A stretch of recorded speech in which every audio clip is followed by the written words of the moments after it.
Egan, I'm Executive Director of Humanities Montana, and it is my privilege to moderate this panel, which is History Doesn't Write Itself. So we'll have an opportunity to hear from 5 distinguished historians who have books out recently, and I have to say at the start, those books are for sale out there. No, seriously, I mean, that's part of the beauty of this. We're working on a kind of marriage between readers and writers, right? And so what's going to happen is, as we come to the end of this panel, it will go about an hour, the writers will then go out to a signing table in the atrium area, and by all means, please, take advantage of this opportunity to buy their books, have them sign those books for you. So, okay, let's get to the business at hand. I'm excited about this panel. I've had a chance to read the books, and I got to tell you, they share one strong, important common thread, which is they're all written exquisitely. They're beautiful reads. They are great narratives. So please, please do take time to pick them up. So let me just go ahead and introduce the panelists, and then we're going to work pretty simply today. I have 2 fairly simple questions to pose to the panelists. They'll talk perhaps about 5 minutes each on those topics, and then we're going to open the floor for your questions, because another of the great virtues of the book festival is it's interactive. It's a chance for you to ask questions of the historians. So I'll try to kind of keep our comments to the 40 to 45 minute range, give you guys plenty of time to ask questions yourselves.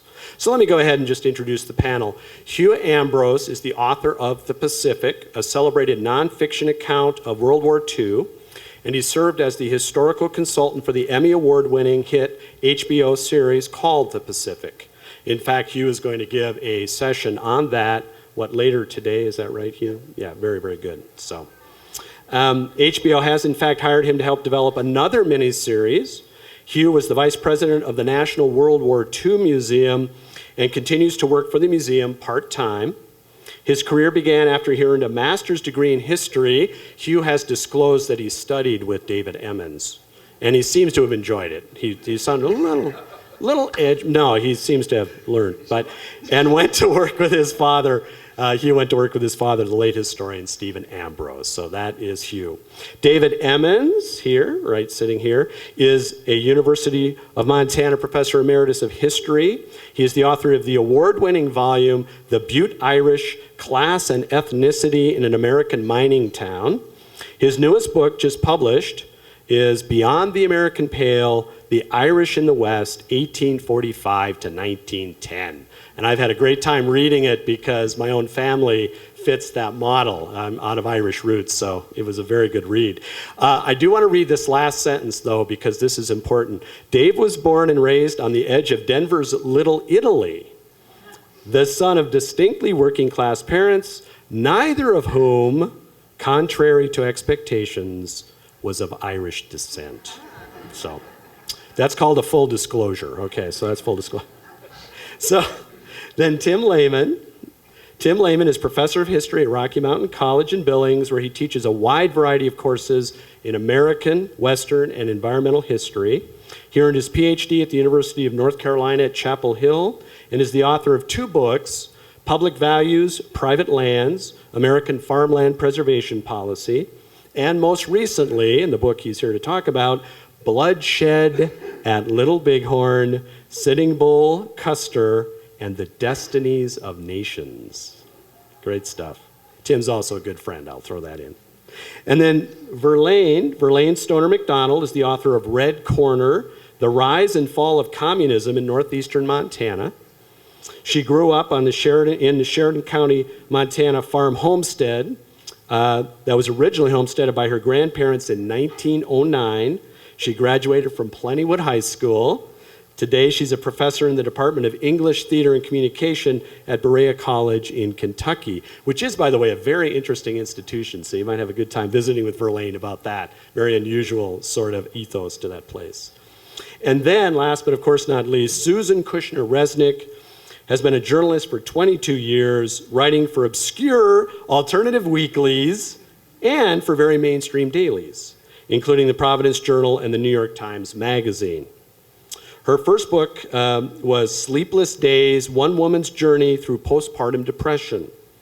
Her newest, and the one she's here to talk about, is called Goodbye, Wives and Daughters, and she'll tell you what that's about the 1943 mine explosion in Bear Creek, Montana. The book won the 2010 Independent Book Award for Best Regional Nonfiction for the West Mountain region. She lives in Massachusetts, but she tells me she loves coming back to Montana. So those are our panelists. So what we're going to do is I've kind of cued them in through an email conversation, the questions we're going to pose today. And so I'm going to begin with a simple question, but I think it's a loaded question. I'm going to pose the question to our historians, why? Why, given the incredible range of possible topics for your research and writing, did you choose to spend so much time and energy on researching and writing about your specific subject matter? In Hugh's case, why the Pacific? In Tim's case, why Little Bighorn? So we're going to begin with Hugh Ambrose and simply go in alphabetical order, Hugh, David, Tim, etc. So Hugh, can you tell us a little bit about why you wrote this book called The Pacific? From here, yeah. And do speak into the mics. I was told you were speaking. So. All right. Let's see how everyone can hear me okay? Great. Why the Pacific? Why not? I'm a smart ass sometimes.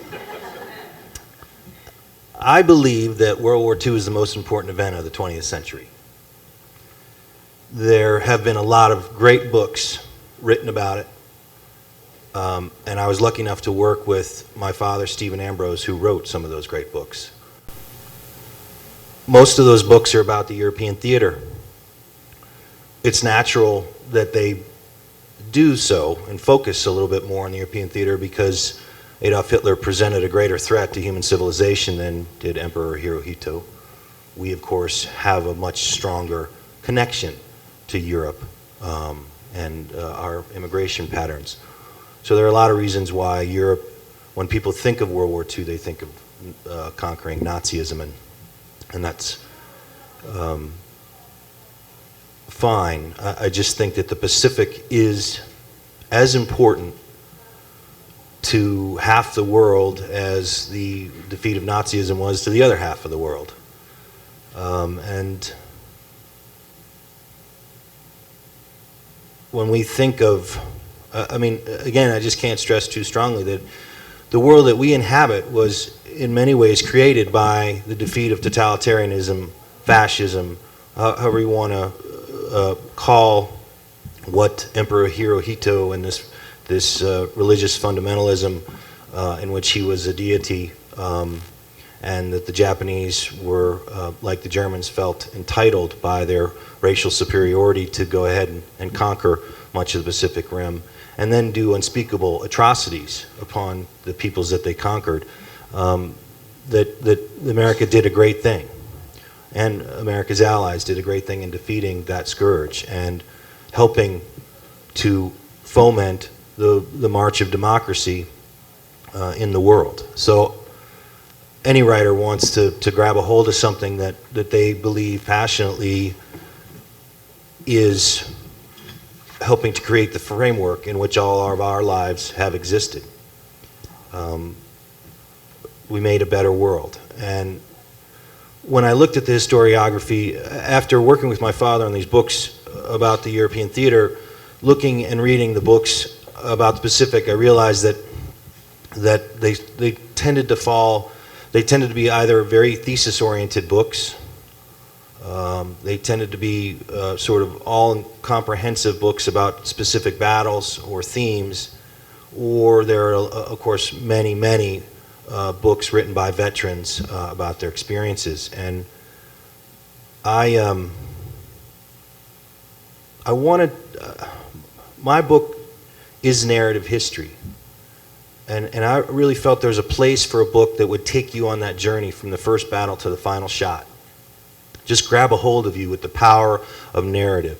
And the guys that I found to represent those experiences are going to take you on this journey. It's very idiosyncratic in that the individual's war is not like the general war, and yet these guys are representative. After 10 years of working on the Pacific, I believe these guys would take you through the important battles, the important issues, and that you would care more about what happened to them. And when they experienced heartbreak, risk, fear, you would see it and feel it and understand it as an event that is occurring to them at that moment, rather than as an historian writing a thesis-oriented thing that has some sort of sentence in there, oh, and by the way, there was very many casualties at this particular battle. Because I think as a starting place, narrative history can lay out the big issues, the important events, and help you see them, and also help you understand why you should care about them. And then finally, we confront an enemy today, the Taliban, that is very much like the Japanese in one basic sense, and that is utter fanaticism. And so in terms of looking at the challenges that we will face as we go forward, studying the Japanese is a good place to begin to understand that. Again, they're not, that similarity isn't broad or deep, but it is in some aspects crucial. And I would say that our ally, as we fight the Taliban, is Japan and Germany, right? That's a great achievement. So, thank you. My turn. All right. Why? Well, as Ken mentioned, I had done earlier a book on Butte. Does it work? Yes, it is. Okay. And in the process, learned, I guess, what I'd always suspected, that Butte, in a certain very important way, was an anti-West. It was everything that the West was not supposed to be. I was taken by the fact that Charlie Russell, among many Western painters, never set up his easel at Big Butte and showed a bunch of miners crawling down a hole. Never set up his easel on Smelter Hill in Anaconda either. And yet those two towns, and the Anaconda Company and the mining and processing of copper ores, paid the bills for this state. Montana was a heavily industrial state. Butte was the epicenter of that industrialization. But it was everything that the West was not supposed to be. It was densely urban. It was intensely industrial. It was overwhelmingly immigrant and ethnic in origin in its workforce, probably the most ethnically diverse city in America, certainly the most ethnically diverse city in the West. And also one other thing, and I think probably the most important thing, it was overwhelmingly Catholic. 74% of Butte's churched population were members of the Catholic faith. It was, in other words, everything the West was not supposed to be. Butte was not supposed to be there, and the Irish, who were responsible for the Catholicism of the place, largely responsible, not entirely, weren't supposed to be there either. So I decided I would pursue this general theme more in a more regionally inclusive way, and deal with the people who weren't supposed to be there, Irish Catholics in Western America. There are two Wests. One is real, the other is legendary. And I meant beyond the American Pale, meant the Pale both in a geographical sense and in a cultural sense. People are beyond the limit. They are not an acceptable, they are an alien life form.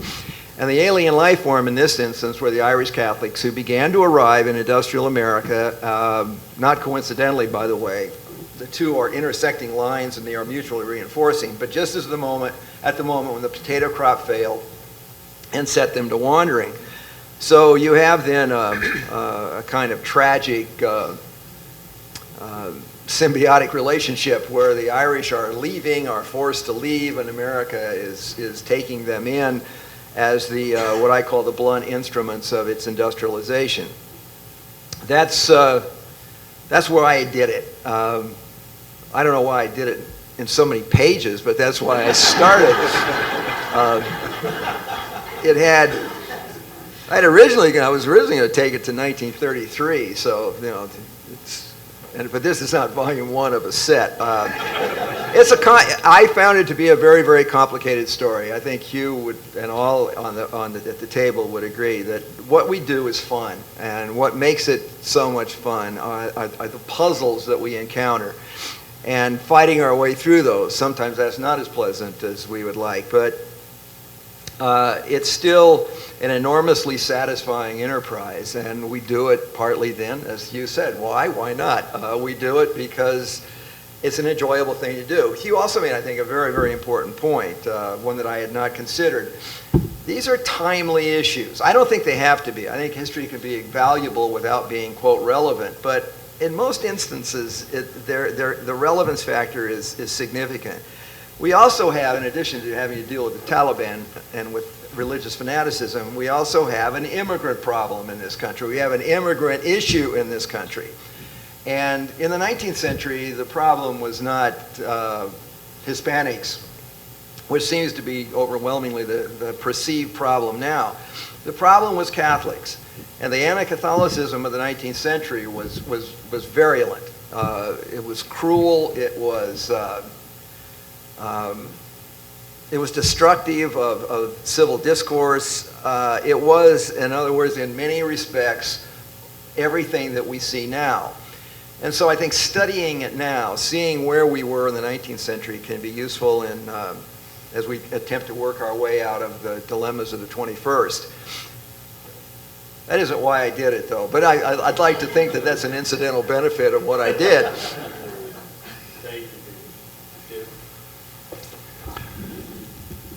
I have a claim to relevance too, but I'll hold off on that because I realized that only sort of after I was well into the project. I started writing about the Battle of the Little Bighorn because of my teaching about the battle, and in the teaching I had noticed a number of things. One is that the story of the battle still had the power. It had especially the power to hurt the Indian students in my classroom. And it had power to convey meanings about national intentions, about manifest destiny, and all kinds of other destinies. And I also noticed that the story, well, there are about 3,000 books written on Custer, the Little Bighorn, Sitting Bull, some aspect of this. And so you have to ask yourself, why 3001? And in this case, one of the reasons was simply that there was new information available. The story of the Battle of the Little Bighorn that most people know is Custer's Last Stand, and that story is mythological more than historical. And beginning in the 1980s, archaeology uncovered all kinds of interesting things at the battlefield that really undermined just about everything that people thought they knew about Custer and the Battle of the Little Bighorn. And so I wanted to sort of get the story straight, and I wanted to do that in a good old-fashioned narrative history. You know, it's a really good story. There are great characters, and so that's what I set out to do. And I wanted this to be a story that was sympathetic to Native points of view, and notice that is plural. Because if you live in Crow country like I do, you know that there were some natives on Custer's side as well as on the other side. And so I wanted to tell a story that made sense out of the Crows' response to American expansion into their territory, as well as to the Lakota, the Cheyenne, and so on.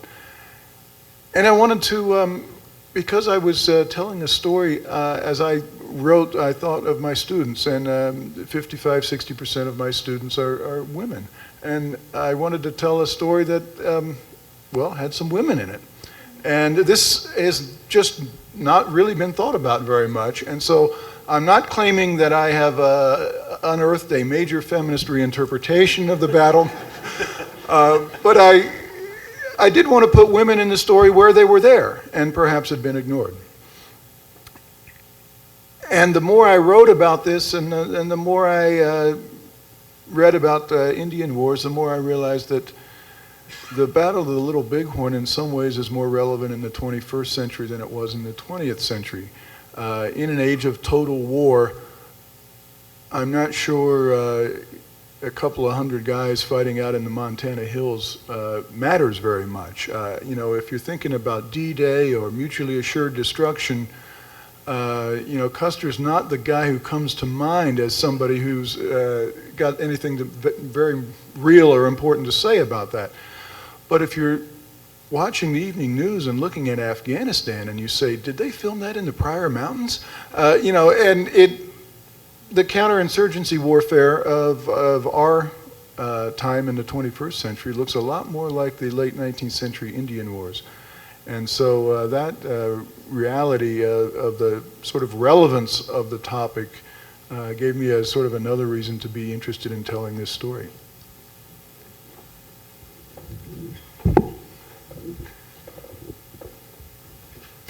The reason I had in my biography that Ken read to you about having graduated from Plentywood High School wasn't just to show that I still have some Montana credibility even though I haven't lived here since 1983, but because I went to school for 13 years in Sheridan County and was never taught about the fact that we had one of the most successful rural communist organizations in the United States in the 1920s.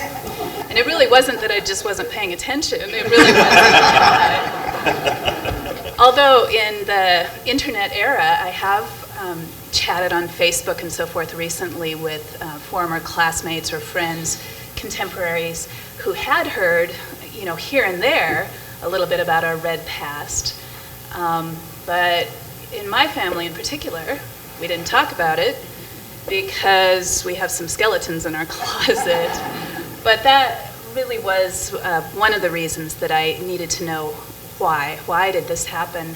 As Dave said, Butte was, I jotted it down, Butte was everything the West was not supposed to be. And communist is everything that a farmer who's risked life and limb to homestead is not supposed to be. So I wanted to know why communism got a toehold in this, of all places. Why we didn't talk about it. Well, certainly one can understand why we wouldn't talk about it while the Cold War was still ongoing. But, even in the 1990s, a lot of us didn't really want to own the story. And I have to say that some still don't really want to talk about it. They wish I would just leave it well enough alone, I think. And it's understandable.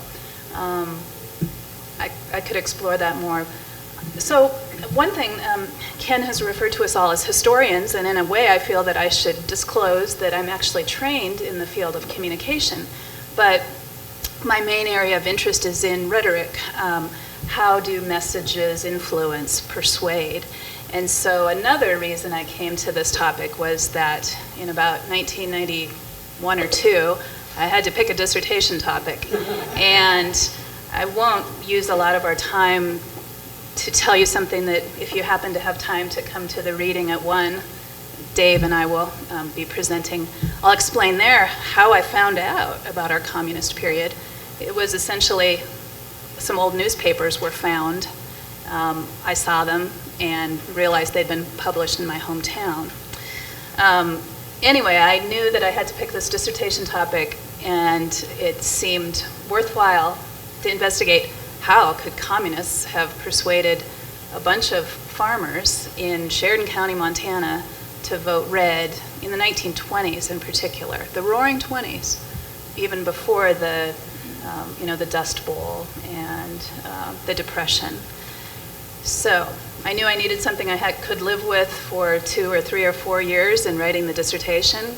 I didn't know that the book would not be published until 2010, but I think that in our answer to the second question about our research and some of the surprises, I can talk a little bit more about just how in these 20 years the story has developed in ways that I think have helped me understand the whys a bit better. But it's been good to come to know my county in a way that I didn't growing up there.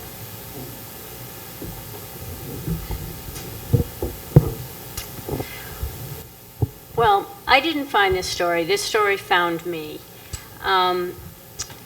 I decided to come from Massachusetts to Montana for a family vacation. Actually, after reading my son, The Trumpet of the Swan, and E.B. White's story of Lewis, and I believe he hung out in some lakes in Montana, and I thought that would be cool to see those lakes. Well, it turned out they're kind of far away, and the swans weren't even going to be there at the time that we were going to be there. So we decided to go to the Yellowstone and the Tetons. And after planning this big trip, which the highlight of the trip was going to be going on the Beartooth Highway, found out that the Beartooth had been closed for the first time since it had been built because of mudslides. So I thought, all right, well, let's just skip Montana. This is not meant to be. And I tried to rearrange some plans, and you know what a hassle that is to try to change where you're flying in and out of. So I said, okay, we'll go to Montana. So, and let me just say, I love Montana, and I'm really planning to live here for the rest of my life if I can, so bear with me. So we went to Red Lodge, and we had these two smallish children, and we said, what are we going to do here? And the person in the hotel restaurant said, pig racing. The only thing to do is to go to Bear Creek and go to pig racing. So we ended up at the Bear Creek Saloon, which is right down the street from the mine buildings that I write about in my book, and right down the street on the other side from the cemetery where many of the miners are buried. And the saloon, which still has the best steak I've ever tried in Montana, it has framed front pages from the Billings Gazette and from other papers telling what happened during the disaster. And the one we were sitting near told about the women waiting 9 days to find out what would happen to their men and their fathers, their sons, their husbands. And it was written by a woman reporter, and it was just so moving. I read it out loud while we were waiting for our food, and I said, I got to read this book. And it turned out nobody had ever written a book about this. So that night, while my family was betting on racing pigs, I started interviewing people in the saloon. And, you know, in Bear Creek, the owner of the saloon at the time was the mayor, and the bartender was his wife, and the historian happened to be there because she's always there. And they gave me, not drinking, just there, they gave me all these leads, and I left the next day and just started calling people and interviewing people, and they opened up in a way that I was just astounded by. And later, a few years later, when I was almost done with the book, I was talking to one of my main sources, Bob Wakenshaw, who lost his father and both grandfathers, and he happened to mention, you know, my dad helped build the Beartooth Highway. And so I don't know if you believe in that kind of meant to be, but I just feel like there was some reason they made me come and be right there, have that mine disaster right in my face, so I would write about it, so someone would write about it. So I guess that's why. Thank you so much. Yeah, that's it. Well, thank you. That was terrific. And now a second simple question that we think opens out to some very provocative material. The second question is how? The title of this panel is History Doesn't Write Itself, so how does it get written? And each of the panelists shared stories with me via email about some of their challenges in composing their histories, their stories. So what we're going to do is just ask each panelist to share some of the hows, some of the challenges, maybe some of the surprises in research and writing that they confronted as they worked through their project, bringing it to publication. And in this case, we'll begin with Tim Lehman, and then we'll simply go to Verlaine, Susan, and then I guess we'll go David and Hugh. Thanks. The biggest problem I have had is probably a familiar one to a lot of writers, what to leave out. With so much information there, it was impossible to write anything that could in any way be conclusive or comprehensive, even over a small period of time. But one of the things I wanted to do is is stretch out the time frame of the Little Bighorn battle to a 50 or so year frame of Indian Wars, which is sort of frames the battle, which is the centerpiece of the book. But so stretching it out, I had to spread out, cover a lot of chronology, and by definition, then leave a lot out. And I guess the single most hardest thing I had to do was to throw away chapter 1, which you won't see unless you get into the scrap pile of my spare words on my computer.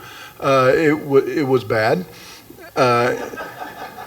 And I wrote it to please other professors.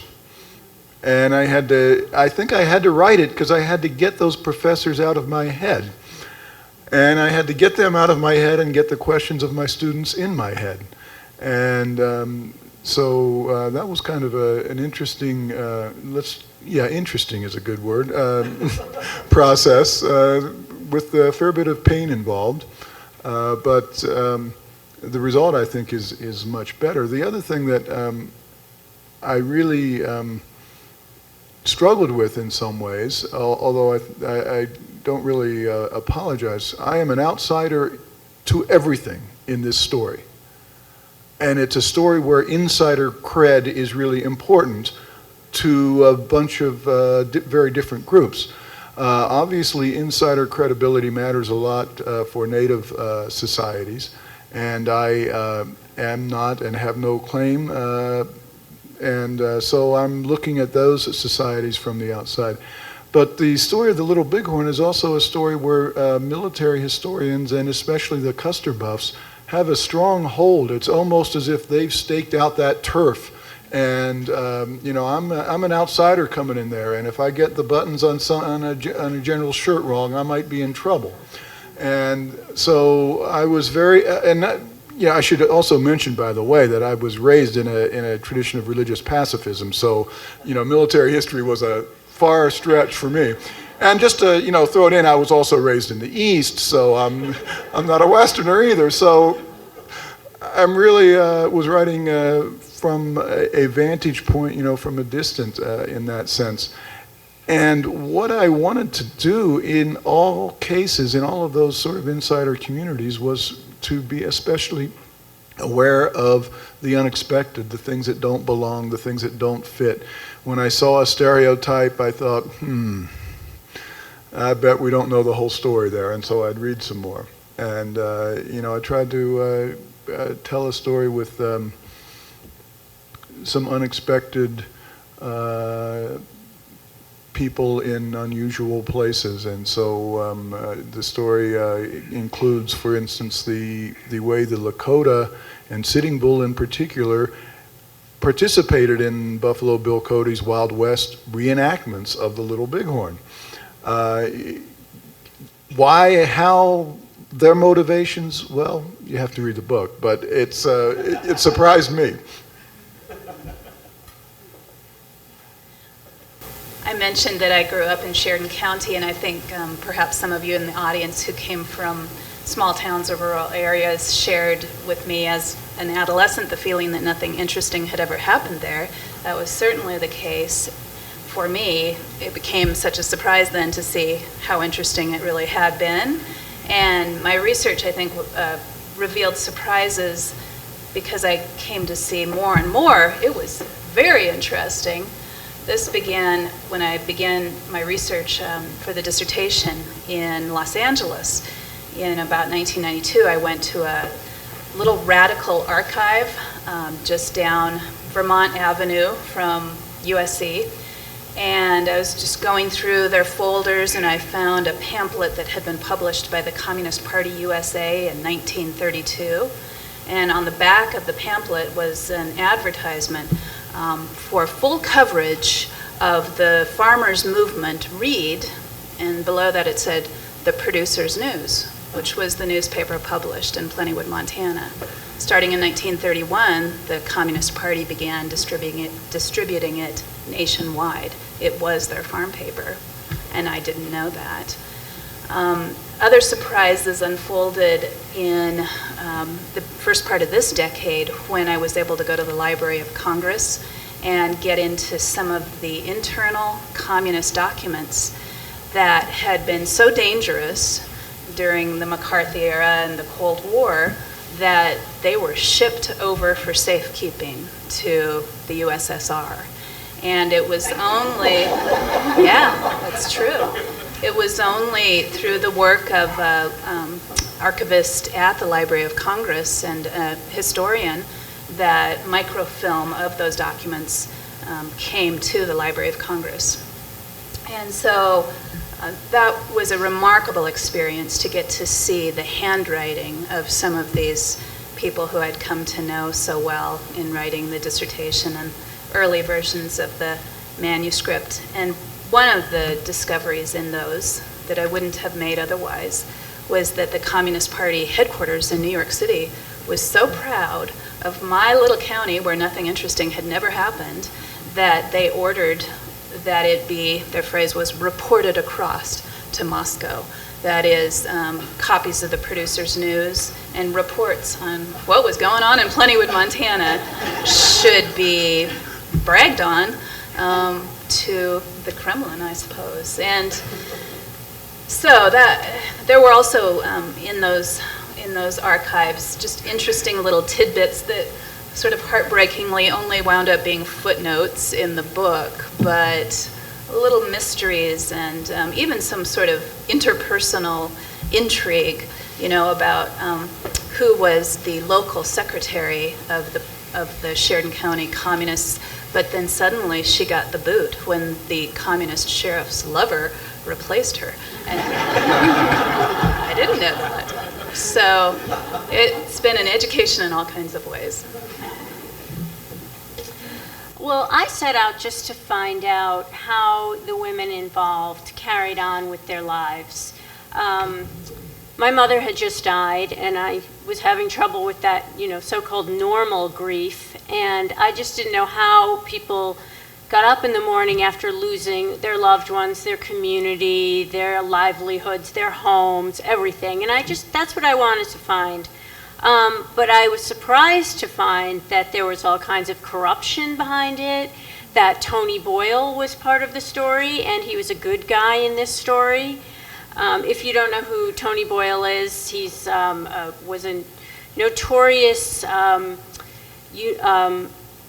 murderer, I guess we could call him, because he was convicted of hiring people to kill some United Mine Worker people who were his opponents. Anyway, he was in charge of the union of the guys, my guys who died, and he was a good guy.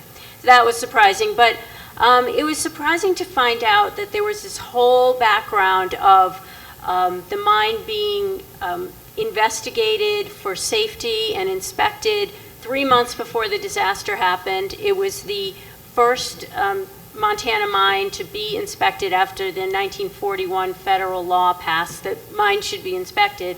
They picked this one because it was the gassiest. They found about 200 safety violations. And then the owners of the mine ended up going on vacation, not fixing nearly enough, and then all the 75 men died. So there was that conflict that I found.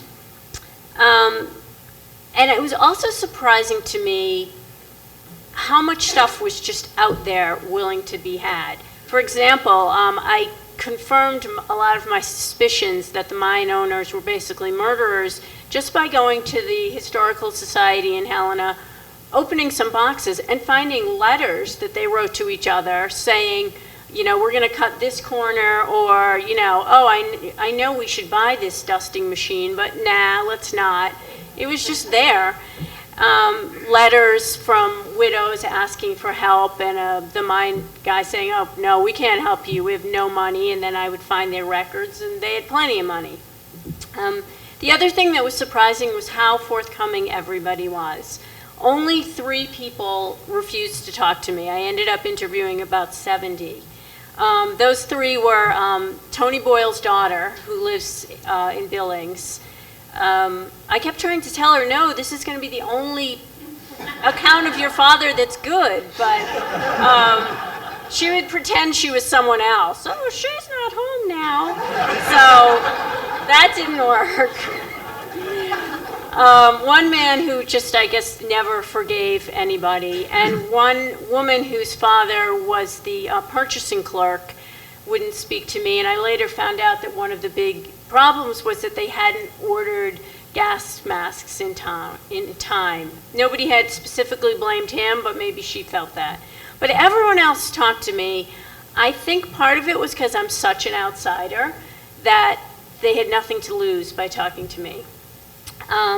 Some of the stories they hadn't even told their own family members, but they felt comfortable telling this stranger on the phone. And later I would come back to Montana and visit them at their homes, and they were very gracious. And I also think time helped. Right after this disaster, which happened during World War II, they were all in shock. They kind of scattered out of Bear Creek, started their lives again.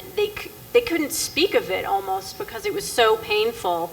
But after 60-something years had gone by, they could finally tell me things. One of my characters lost a child a couple of weeks after the disaster. And when I was interviewing her, I just called people and said, were you there? Did you lose someone? Sort of basic questions. She was chatting, and she just said, yeah, then of course the baby died. And, I was taken aback, but when I interviewed her at home, she was crying. She had never even really resolved this. And one of the most rewarding things that happened to me was that after the book came out, her son wrote to me and said this finally let her get over losing that baby in 1943. So I think time really helps folks to talk about it. I'm not certain that I will be answering Ken's question with my response, but a couple of things occurred to me, a few of them before this even started during our email conversation. But it's the interconnectedness of at least four of these. I can't make any connections here with yours, but the others, I was struck by this.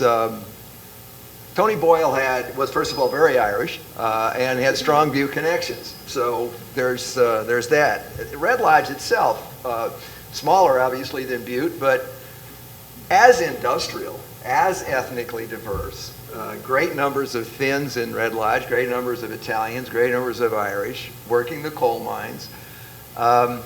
Any number of Finns who never learned a word of English other than maybe hamburger, but they lived very, very self-contained lives in ethnic enclaves, very much as they might have in Butte.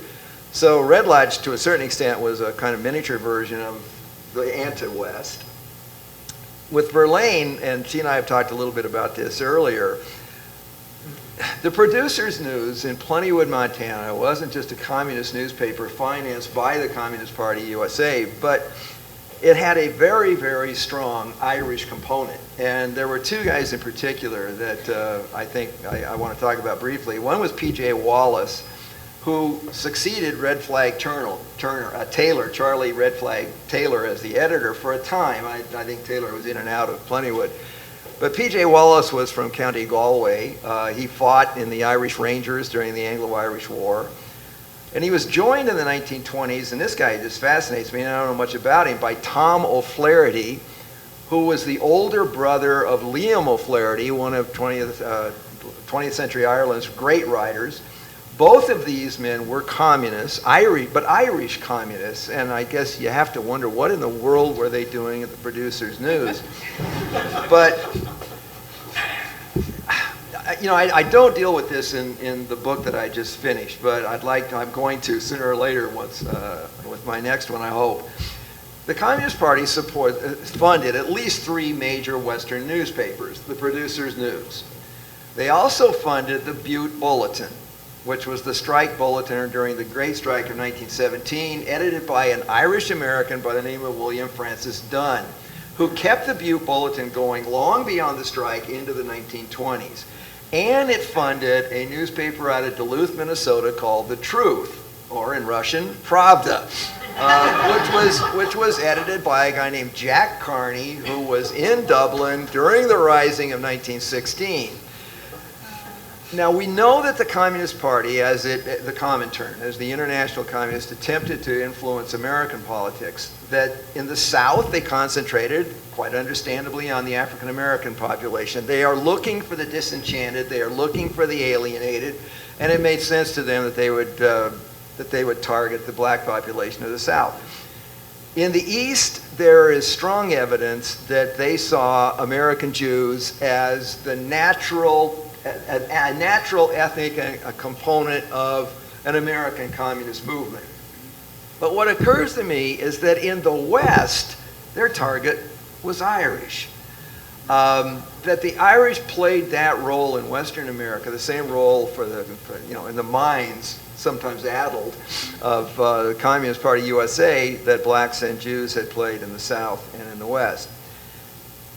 With Tim's book, if you read even the first page of the casualty list at the Little Bighorn, it is dominated by Irish names. 50% of the Western Army involved in the so-called Indian Wars were either first or second generation Irish.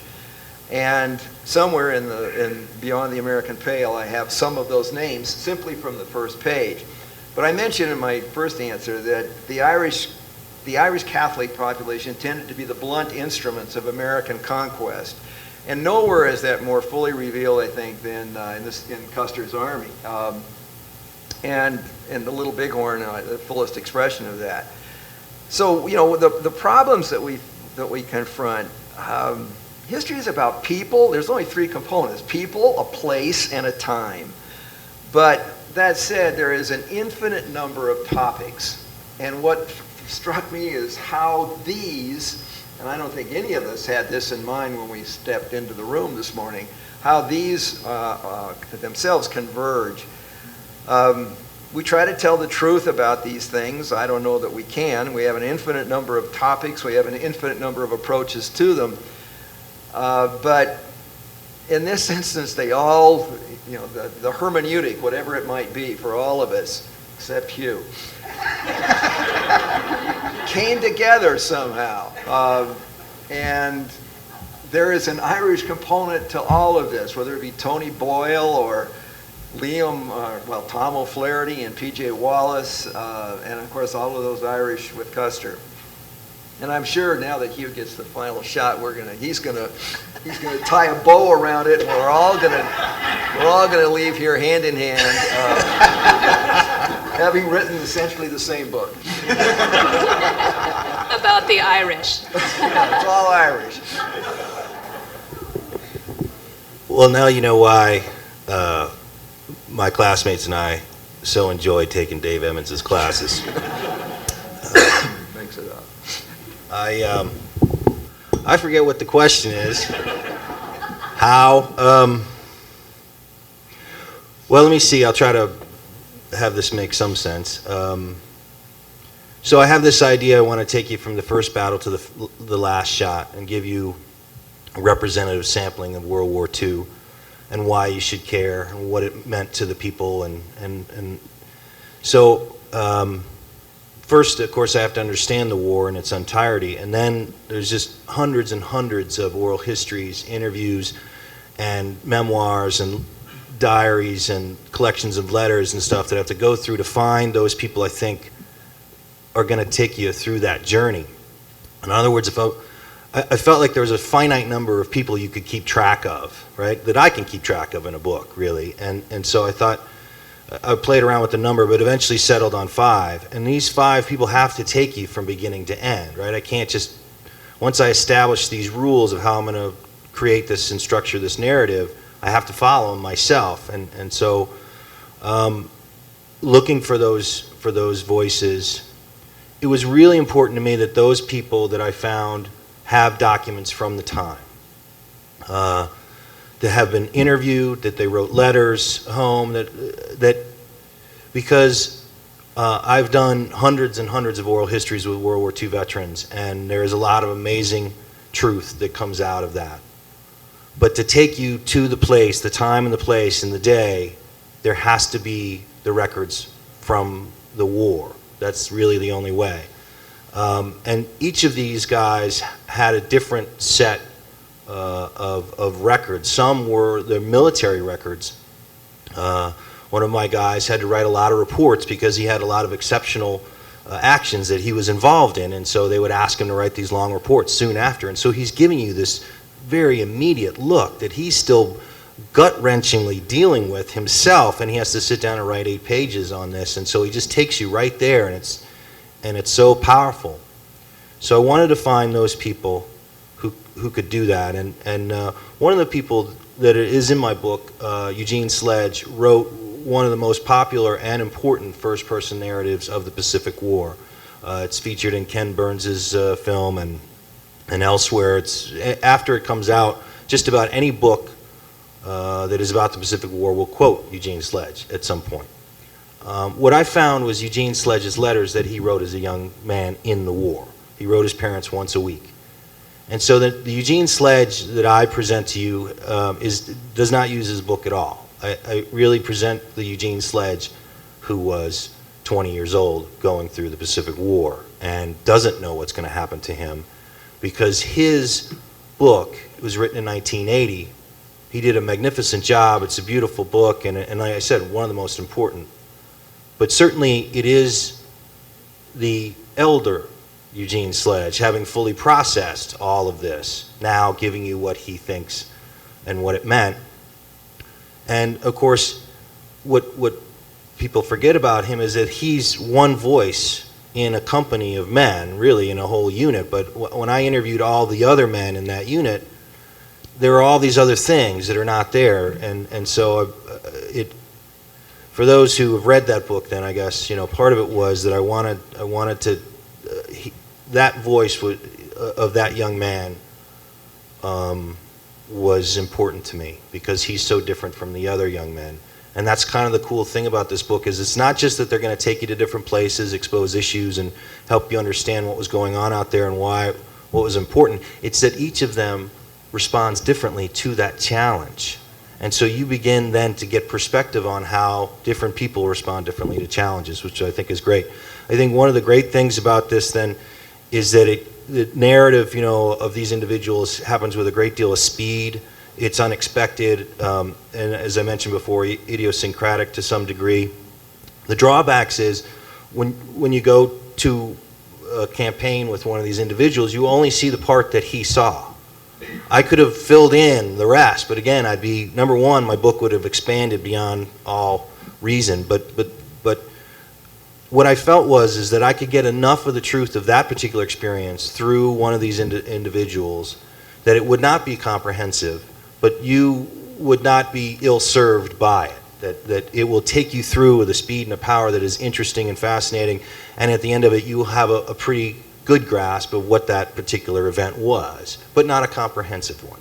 And so some people have not liked that very much, but I loved it once I started to get used to, again, establishing this idea of how I was going to do this book, and then realizing that it has implications, right? You can't write your way out of holes in research. You have to figure out, as Dave was saying, it's a puzzle, and you sometimes have to spend a lot of time trying to unravel those puzzles, and that's part of the fun, although it can be scary at moments. And so I also feel, again, that my voice is not in there very often at all. But I feel like it's sort of meta history, that everything that I care about, everything that I believe about this war and the young men who fought it and what they went through is there. It's just that I spent so much time finding these guys that I think these guys are going to tell you themselves directly, honestly, and that there is a beauty to that I find that I really enjoy, and I think that's it. So.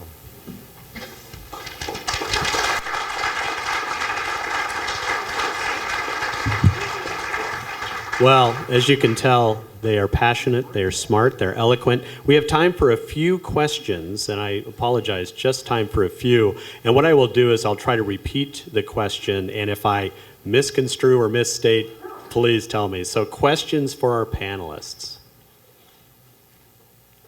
Yes. Jim, I believe in the middle. I'm curious what your sources were, given that no one is left alive who was in your book. Did you find people who had, the oral history passed down to their families, or how did you do that? So the question is, which sources did Tim use, given that the living informants have passed on?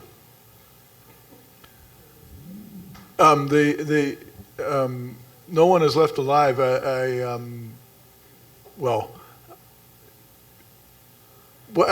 hear that a lot about, one hears that a lot about the battle, and of course there were lots of people left alive after the battle. They were just all on the Indian side of the battle.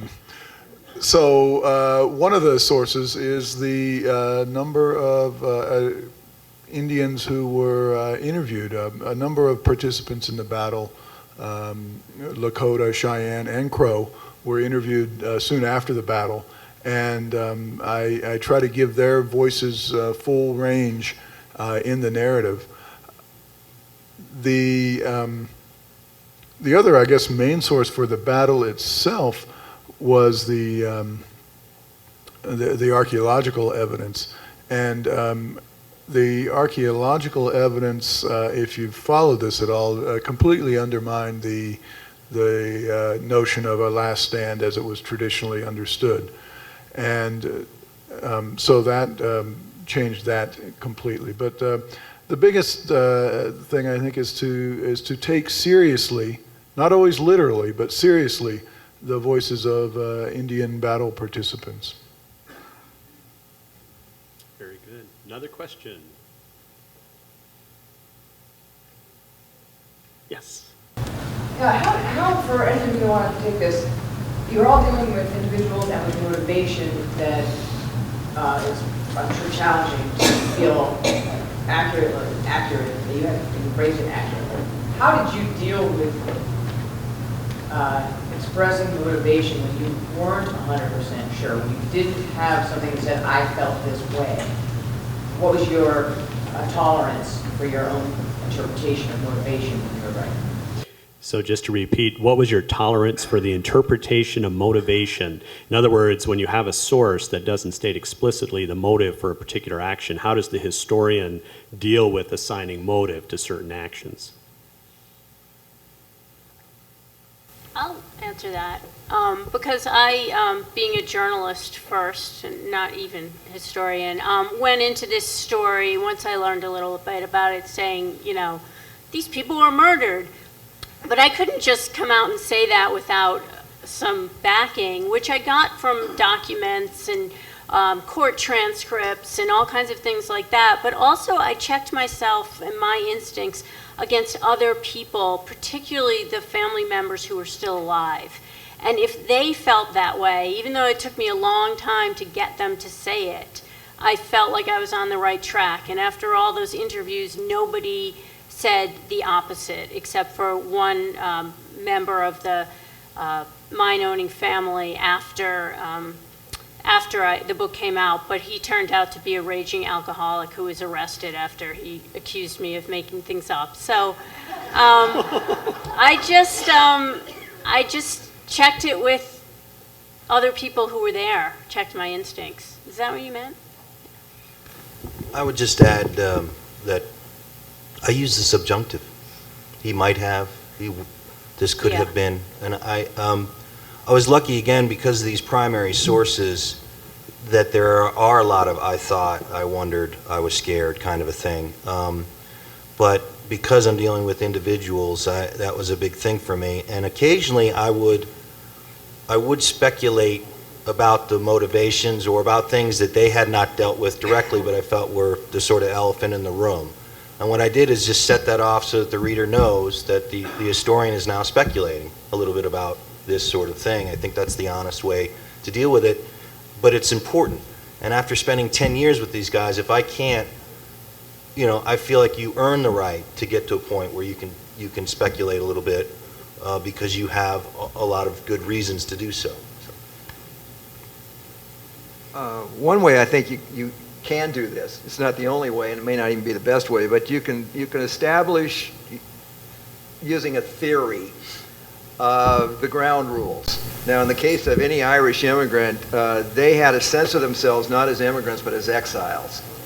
And so they did not leave, they were set to wandering. And in fact, in the Irish language, there's no word for immigrant. So they were all set to wandering, they were exiled.